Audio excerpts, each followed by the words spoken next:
Hello and welcome to the Essex Boys Murder Case Part 45. Before watching this video, I recommend watching Part 4 onwards on YouTube first, as these videos are all about the key individuals and the murder victims movements on the day of the 6th of December 1995. Quick mention to the Facebook page called The Real Essex Boys Murder Club. If you're interested, please feel free to join, as there's some great people on there with a lot of knowledge on this subject. So this is the second instalment of the Hitman videos to see if Mick, Jack and Darren Nichols paid a contract killer to take out the Essex Boys. In part 1, I discussed if Mick Steele and the others had a meeting at the Notorious Boers crime family from North East London at their gym, and they put them in contact there with a contract killer they knew would be perfect for the job in taking out the Essex Boys. From there, Mick Steele and the others told the hitman their plan to lure Tucker, Tate and Rolfe down a quiet farm track in the Rettendon area where he would be lying in wait.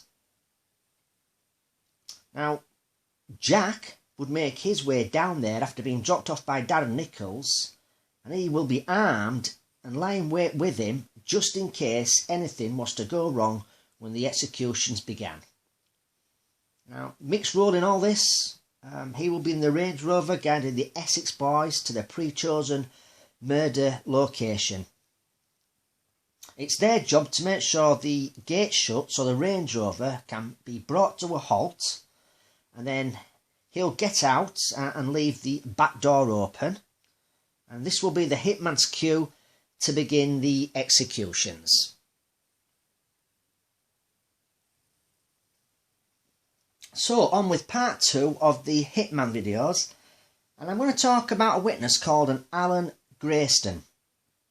I've talked about this witness before in my recce videos, which if you haven't watched them, it's a 7-parter on my YouTube channel, starting at Essex Boys Murder Case Part 34 up to Part 40, and I discussed in those videos if Mick, Jack, Darren and anyone else did reconnaissance missions a week or so before the murders and on the day before the murders, and I used phone log evidence, Darren Nichols' version of events according to his second statement, and I used independent witnesses, and Alan Grayston's statement was one of them. So what I'm going to do in this video is go over his statement again and what he said he saw on the 4th of December 1995, which was 2 days before the executions. Now, instead of reading Alan Grayston's statement out in full, I'm going to reenact what he did and saw on the 4th of December. If I do it this way, instead of putting up a screenshot of his statement and reading it for you, then you trying to picture this event happening in your head, I thought this way would be better for you and for the purposes of this video. So, Alan Grayston was driving along the A130 and he was travelling from Chelmsford towards the Rayleigh direction, which is this way. He then says he drove past White House Farm, which is just here on the left.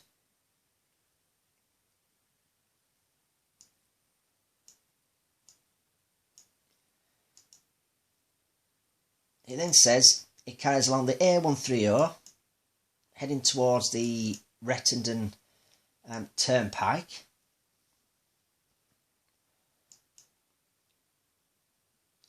It is much better doing it this way, I must admit. I mean, it's a lot better than just reading a statement for you, the viewers.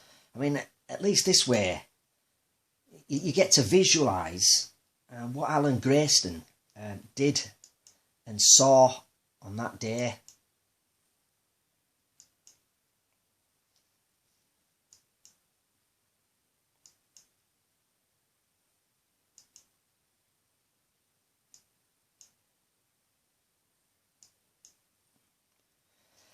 So, as he got closer to the farm track, he said he saw a 3 Series BMW, which was reversed into the entrance, but was not hanging partly on the road.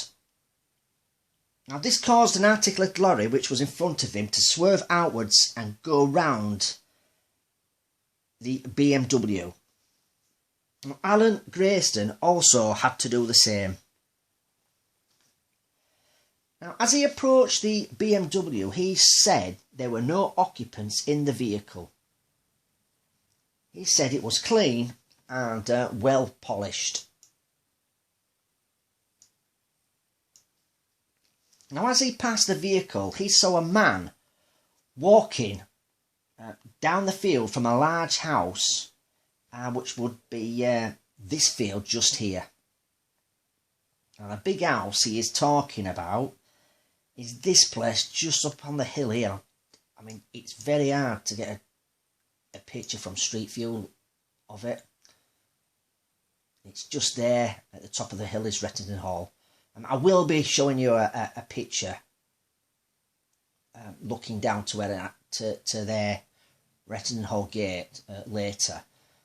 But yeah, so this is the field Alan Grayson saw the male walking down from the big house. Now, he said the man was about 20 metres into the field and he saw him through some fencing. He made eye contact with him and he looked straight back at him.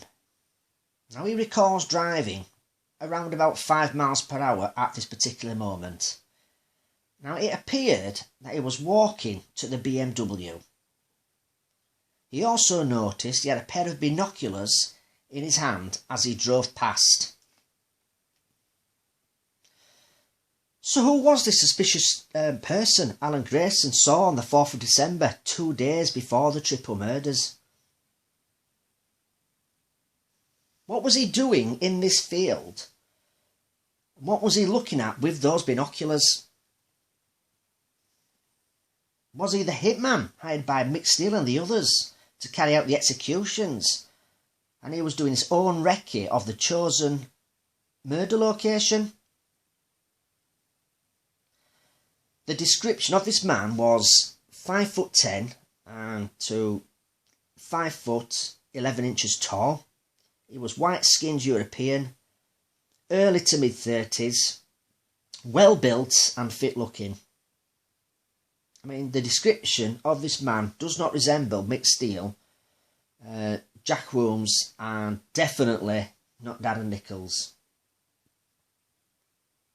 I mean, by the sounds of it, he's been up to the top of the field, right next to Rettendon Hall. Was he looking down at the farm track using his binoculars? If so, was he checking when the gate gets locked and the track is last used? Is he looking somewhere to hide down there and the best escape route after he's committed the murders? Has he noticed the gate belonging to Rettendon Hall down there and is thinking of using this as a possible escape route?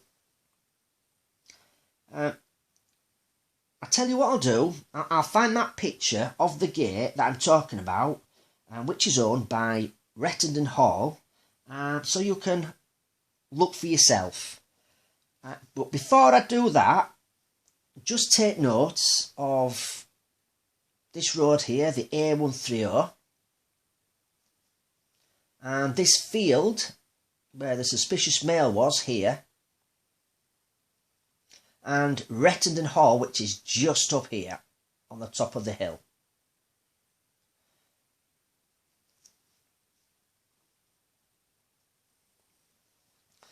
So this is the gate I'm talking about here, and as you can see, there's Rettendon Hall just at the top here.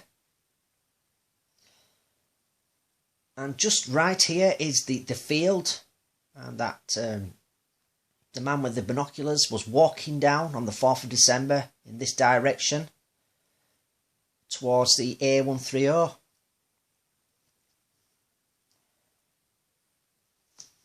So, had this suspicious person, prior to Alan Grayson noticing him, been looking down at the pre-chosen murder location from the top of this hill at Retton Hall using his binoculars, and noticed this gate, which is not far from the 5-bar gate where the Range Rover will come to a halt. In fact, I'll tell you what, I've just got another picture to show you of the gate. Here you are. So this is a track here. Now the Range Rover, when it comes down the track, it would be travelling from right to left in this direction. I tell you what, I'll try and find another picture of where the gate is and try and point on that picture to where this gate is. So just in the distance here where the Range Rover is, and this is where the 5-bar gate is, and just over here, out of shot, round about here, is where the gate is belonging to Retton Hall. So there's not much of a distance between the two gates. So if it was the contract killer up at Retton Hall, was he looking down at the pre-chosen murder location with his binoculars and noticed this gate? Has he decided he'll wait here until he hears the Range Rover coming down the track and can see the headlamps through the trees and bushes? He's going to climb over this gate and get into place in the bushes to the right of the 5-bar gate. Now, after the executions, was he going to get paid off Mick Steele? As this is the reason he's the last one up the track and to get into the Passat. Did the hitman use this gate as his means of a getaway from the murder scene? Did he run over this field here and climb over a fence into another field and then walked along that so he's not seen on the pathways next to the road? And then he eventually ends up close to the Retton Primary School, so he has no choice but to use the path on Main Road to head to maybe his vehicle, which was about a quarter of a mile away, in a built-up area, so his car would not be suspicious, parked close to the farm track. And when he has to use the path on Main Road, does he put on a balaclava so no one can give a description of him if pedestrians or people in their cars are driving past him? Who was the man acting suspicious down the road from the track wearing a balaclava, witnessed by a Joseph Kowalinsky at around 8ish on the night of the Essex boys' executions? Now, I'm going to cover Joseph Kowalinsky's witness statement in the next video and what he said he saw that night. So make sure you subscribe and watch out for that video. So that's it for part 2 of the Hitman videos. I hope you've enjoyed it. And don't forget, my YouTube subscribers, you get to watch these videos first, as I don't upload them onto the Facebook group for at least a week later. If you do want to join the Facebook group, it's called the Real Essex Boys Murder Club. And we have posts being put up on a daily basis. I know some people join because they've seen the films and then they see the posts and comments from other members. I mean, sometimes they'll say, I didn't know this happened or that happened. I've just seen the films. Trust me, there's a lot more to this case than what's in the movies or books. And you can find out this by joining the biggest and best Essex Boys group out there. All we ask is respect other people's opinions on there, as we all have our own theories on what we think happened that night. Last of all, I'd like to thank the admins who do a great job of keeping the group ticking over. So until next time, take care.